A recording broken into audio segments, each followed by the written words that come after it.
अस्सलामुअलैकुम वरहमतुल्लाहि वबरकातुहू। फ्रेंड्स, तो आज हम बात भी करते चलते हैं रजब भट्ट के बारे में कि रजब भट्ट जो हैं वो वापस आ चुके हैं।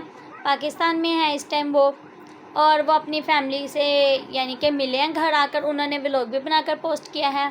अच्छी बात है। अल्लाह ताला जी सबकी मुश्किलात आसान करें। अल्लाह ताला जी सबको अपने हिफ्ज़ ईमान में रखें। और वो जब अपने घर गए तो अपने वालिद साहब से यानी कि सरप्राइज़ली मिले ना अचानक, तो उनके मुंह पे आपने जैसे देखा ना, वे लोग हाथ रख के उन्हें चुप करवाया कि बिल्कुल खामोश हो जाए ताकि अम्मी को ना पता चले, अम्मी को भी किचन में जाके सरप्राइज़ दूंगा। वैसे इनके ज़्यादातर व्लॉग्स में ना इनकी अम्मी देख लें कितनी अच्छी औरत है, या जो भी घरेलू औरत है, वो हर टाइम किचन में काम ही कर रही होती है आंटी। तो वो किचन में गए, जाके उन्होंने अपनी वालदा मोहतरमा को एकदम सरप्राइज़ कर दिया। और वो अपने बेटे को किस तरह से चूम रही थी, प्यार कर रही थी। ज़ाहिर बात है, माँ है ना, तो माँ तो बच्चे को जब देखेगी तो उसे प्यार तो आएगा ही ना। तो वो फिर अपने बच्चे को देख के रोने भी लग गई थी क्योंकि उनका बेटा जूम है। तो उसके बाद वो अपना घर देख के किस तरह खुश हो रहे थे कि माशाल्लाह इतना प्यारा घर है, छोड़कर तो गया हुआ था, यानी कि जो भी है। फिर अपने पोर्शन में ऊपर गए, वहाँ जाके भी अपना घर देखा, खुश हुए। उसके बाद रजब भट्ट ने अपना रूम का दरवाज़ा ओपन किया तो ईमान अंदर थी, यानी कि तो बस उसे वैसे ही मजाक करने लग गए कि हूँ बेसी शेसी चलाए हुए हैं, चिल माहौल है ये वो। तो अच्छी बात है, रजब भट्ट वापस आ गए, यानी कि तो। लेकिन मैंने तो जब पहले भी लोग देखा तो मुझे ये था कि परमानेंट वापस आया है रजब भट्ट, लेकिन वो परमानेंट वापस नहीं आया है, यानी कि घर में वो कुछ टाइम के लिए यानी कि घर आया है। और उसके बाद यानी कि अब उनके अम्मी ने जैसे उनका मुर्गी मंगवा के फ़ौरन से अपने बच्चे का मुर्गी मंगवा के अपने बच्चे का सदका निकालने के बाद उन्होंने अपने रजब भट्ट ने अपने पुराने परफ्यूम्स वगैरह देखे हैं, अपनी पुरानी चीज़ें देखी हैं। और हाँ, सच चीज़ों से याद है, मिनसा भी बहुत खुश हो रही थी ना रजब भट्ट को देखकर। और मिनसा ने फिर अपनी वो वाली गाड़ी दिखाई जो गज़ल ने उसे लेकर दी थी। फिर मिनसा ने यानी कि रजब भट्ट की अम्मी से ये कंप्लेन कर दी थी कि इस पर डिग्गी नहीं है, रजब भाई की तो हर गाड़ी पे डिग्गी होती है, बच्ची है ना अभी। और क्या कहते हैं उसे, हाँ जी, नाश्ता वगैरह रजब भट्ट ने अपनी फैमिली के साथ बैठ के किया है। नाश्ता वगैरह करने के बाद अब उसने अपनी फैमिली को दोबारा से अल्लाह हाफिज़ बोला है कि अभी मैं होटल में ठहरूंगा, अभी मैं घर पे नहीं ठहर सकता। जो भी इनकी कोई मुश्किलात हैं अल्लाह ताला बेहतर जानता है, कोई कौन सही है कौन गलत है, बहरहाल जो भी है, यानी कि तो बहरहाल अभी तो रजब भट्ट डायरेक्ट अपने घर में नहीं स्टे करेगा, वो कहीं और बार होटल उसने करवाया। लेकिन अपनी अम्मी को ये बोला है कि मैं घर वापस आऊँगा जल्दी, यानी कि और ठहरूंगा भी यहाँ पर अभी ज़रा कुछ टाइम लगेगा। तो चलो, अच्छी बात है। गाइस, नाबिया कह रहे हैं कि खाना खा के अब आप सब सो जाए, ऐसी है नाबिया?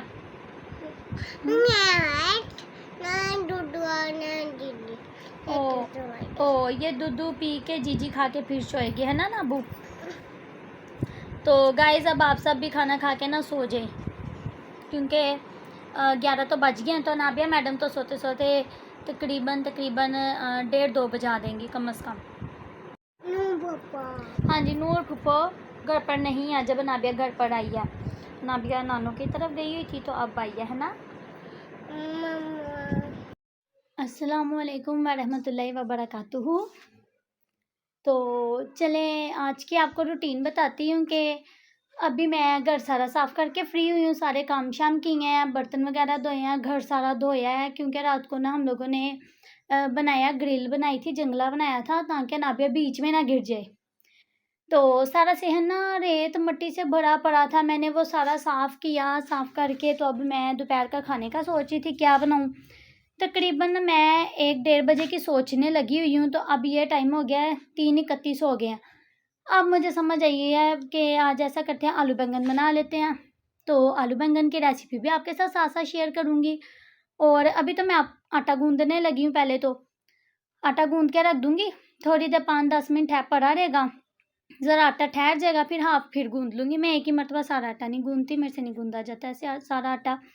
तो चलें दिखाती हूँ आपको आटा, ठीक है?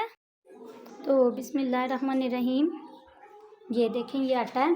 तो मैं ये ज़रा गूँदने लगी हूँ उसके बाद फिर आलू बैंगन दिखाऊंगी काटते हुए बनाते हुए। तो ऐसे ही मेरे साथ रहिएगा, सपोर्ट कीजिएगा चैनल को। तो ये देखिए आज हम बना रहे हैं आलू बैंगन की सब्ज़ी वगैरह। तो ये साथ तो मैं हरा धनिया तो लाजमी मंगवाती हूँ ना, इसके बगैर तो हंडिया का टेस्ट अच्छा आता ही नहीं है और सामने हांडी की कोई शक्ल भी इतनी अच्छी लगती ही नहीं है।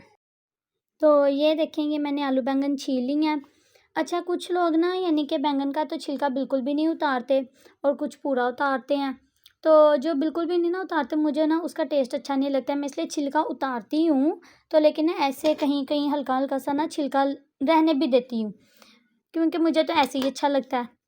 और अब मैं इनके अंदर पानी डाल दूँगी ताकि ब्लैक ना हो जाए, और पानी डाल के तो इन्हें वॉश करके फिर इसमें पानी डाल के रख दूँगी। जब तक हांडी का मसाला वगैरह भुना जाएगा तब तक ये पड़े रहेंगे ऐसे, ताकि ब्लैक ना हो जाए।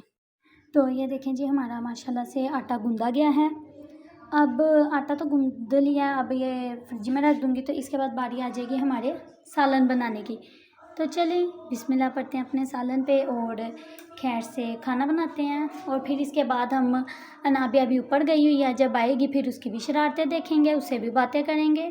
तो चलें जी, प्याज कट गया है अब हमारा। इसमें हम लोग शामिल करते हैं सलवा का कुकिंग ऑयल और फिर बनाते हैं खाना। जी बिस्मिल्लाहिर्रहमानिर्रहीम।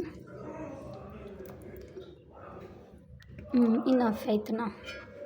अच्छा जी ये देखें प्याज आहिस्ता आहिस्ता पक रहा है, ब्राउन होना शुरू हो जाएगा। देखिए मैंने छोटी सी क्यूट सी प्लेट में एक टमाटर काटा है छोटे छोटे क्यूब्स में, और ये अदरक लहसुन का पेस्ट है, इसमें मैंने हरी मिर्चें डाल के ना वो पीसी हुई हैं। तो अभी जैसे ब्राउन होगा ये मैं अदरक लहसुन का पेस्ट और टमाटर इकट्ठा ही बीच में डाल दूँगी। ये देखिए कितना प्यारा सा गोल्डन ब्राउन कलर हो गया। अब हम इसमें अपना बाकी मसाला ऐड कर देंगे और इसे अच्छे से हिलाएंगे भुनेंगे।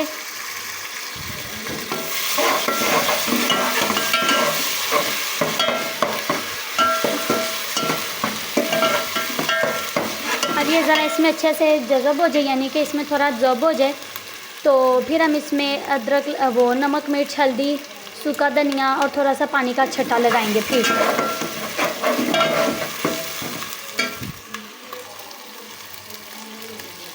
देखें कितना प्यारा कलर आ गया। अब थोड़ा सा पानी डाल के ज़रा इसकी भुनाई करते हैं। अब पानी डाल के जितनी मसाले की आप भुनाई करेंगे ना, मसाला उतना ज़्यादा यकजान हो जाएगा, उतना ज़्यादा टेस्टी सालन बनता है जितना सालन को आप भुनेंगे। और इतना भी ओवर नहीं भून लेते कि हांडी का रंग ही काला हो जाए। और ये थोड़ी सी हल्दी इसमें ऐड हो रही है। अब इसको मिक्स करेंगे, अच्छे से भुनेंगे। ये देखेंगे इसमें हम थोड़ी सी लाल मिर्च ऐड कर रहे हैं, पिसा हुआ सूखा धनिया ऐड हो रहा है और थोड़ा सा नमक ऐड कर रही हूँ। अच्छा जी ये मैंने ना थोड़ा सा टमाटर काट के रखा है ये छोटी प्लेट में, और ये हरा धनिया तो हम सालन के ऊपर डालेंगे, ये हरी मिर्चें भी। टमाटर जो मैंने काट के रखा है ना, मसाला तो मैंने पहले भून लिया, तो उसमें टमाटर मैंने ऐड किया था। लेकिन ये वाला जो टमाटर है ना, ये मेरा ज़रा ट्रिक है कि आलू बैंगन जब भून के तैयार हो जाते हैं ना, तो हल्का सा जब अंदर पानी रह जाए तो ऊपर से थोड़ा सा टमाटर डाल के और भुनाई कर दी जाए ना, तो उसका टेस्ट बहुत ज़्यादा टेस्टी आता है। बहुत यम्मी आलू बैंगन बनते हैं। आप भी कभी ऐसे ट्राई कीजिएगा। जब सालन बन के बिल्कुल रेडी हो जाए, बस हल्का हल्का अंदर पानी रह जाए, तो उसमें टमाटर डाल दे, वो जल्दी नरम हो जाएंगे। चम्मच मार कर टमाटर को थोड़ा सा तोड़ दें और बस दम दे दें, फिर देखिएगा आलू बैंगन का टेस्ट कितना वीआईपी आता है। और ये देखें हमने सालन में आलू बैंगन डाल दिए। अब इसकी बुनाई करेंगे, बुनाई करके तो इसके ऊपर कैप रख देंगे, पानी का छट्टा लगा के ये अपने ही पानी में पक के तैयार हो जाएंगे। ये देखें जी मज़ेदार से आलू बैंगन तैयार है हमारे पक के। अब बना लेते हैं रोटियां, उसके बाद मैं आपको दिखाऊंगी जब प्लेट में डालूंगी। चलें।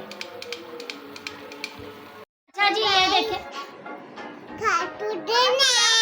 गाइस, अनाबिया बता रही है कि उसने वो कार्टून देख रही है नस्तिया वाले, यानी कि ना ये नस्तिया के व्लॉग्स या गेम्स वगैरह जो भी होती हैं ना, ये वो देखती है। ये देखें, और अनाबिया ने नहाई भी कर ली हुई है। अनाबिया अब फ्रेश है टोटल, इसलिए अनाबिया अब ईजी होके बैठ के इंजॉय कर रही है। ये देखें, है ना अनाबिया, आपने दूध पिया फीडर में? बताएं। नाबिया आपने दूध पिया फीडर में? वाह, फीडर में पिया था दूध।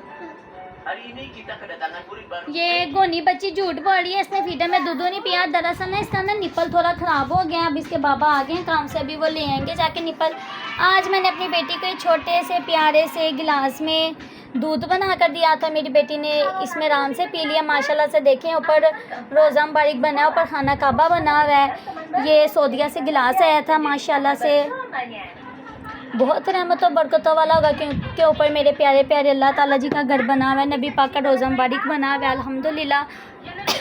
और ये जो है ना, ये मैं आपको बताऊं लिप्टन का डिब्बा, मुझे यानी कि ये जब 1 साल पहले की बात है, मैंने जब लिया था तो जब से उसके बाद इसराइल के जुल्म वगैरह देखे या जो भी कुछ अब देखना शुरू किया ना, इसलिए इस कंपनी का बिल्कुल बाइकआउट कर दिया हुआ है मैंने भी। इसमें मैंने अपनी बेटी का ना दूध डाल के रखा हुआ है इस जार में, तो अब तो मैं इनके प्रोडक्ट्स बिल्कुल भी नहीं लेती। ये देखे जी, हमारी रोटियां और हमारे आलू बैंगन का सालन पक के तैयार हो गया माशाल्लाह से। तो अब हम खाना खाएंगे, है ना नाबू बच्चे? यम्मी लगेगा? यहाँ देखो। ओके, मैं यहाँ पे आपसे एक बात शेयर करना चाहूँगी कि देखें हम लोग अपने घर में कितने सुकून से बैठ के खा पी रहे हैं, अपनी लाइफ को एंजॉय कर रहे हैं माशाल्लाह से, अपनी ज़रूरियात ज़िंदगी पूरा कर रहे हैं। ये भी अल्लाह ताला जी का बहुत बड़ा हमारे पे फजलो करम है, अल्लाह ताला जी की करम नवाजी है। रब का बहुत शुक्र अदा करना चाहिए हमें इस बात पे। सोच के इतना दुख होता है कि इसराइल क्या कर रहा है, हालांकि बहुत से गैर मुस्लिम ममालिक भी हैं, मुस्लिम ममालिक भी हैं, तो किसी पे इस तरह से जुल्म हो रहा हो ना, देख के खौफ आता है, दिल घबरा जाता है, इंसान परेशान हो जाता है। तो वहाँ पे जो फ़लस्तीन में छोटे छोटे प्यारे प्यारे बच्चे हैं, माँ बाप से जुदा हो रहे हैं, माँ बाप उनसे जुदा हो रहे हैं, बच्चे ज़ख्मी हालत में गलियों में भाग रहे हैं, माँ बाप को ढूंढ रहे हैं, मलबे तले दबे हुए हैं। सोचे कितना खौफनाक मंज़र होगा ना। तो अल्लाह ताला जी का बहुत शुक्र है कि हम लोग ठीक ठाक हैं। अल्लाह ताला जी हमें ऐसे बचाएं ऐसी जंगों से, लेकिन इसराइल को अब चाहिए कि बस कर दे, जुल्म की इंतहा बहुत हो गई है। जब बच्चे ने कहा था ना कि मैं ऊपर जाके अपने अल्लाह ताला जी को सब कुछ बताऊंगा, तो अगर रब ने चाहा ना तो इसराइल का बहुत बुरा हाल होगा। फ़लस्तीन ने बहुत कुर्बानी दे दी है, अब बस अब और जुल्म नहीं देखा जा रहा। अल्लाह ताला जी उन पे अपनी रहमत करें। हमें चाहिए हम फ़लस्तीन को सपोर्ट करें। मैंने अपने पहले भी व्लॉग में आपको यही बोला था कि प्लीज़ इसराइल की चीज़ों का बाइकाट करें, ताकि इसराइल को पता चले कि जुल्म क्या होता है, तंगी परेशानी फ़िक्र फाका क्या होता है।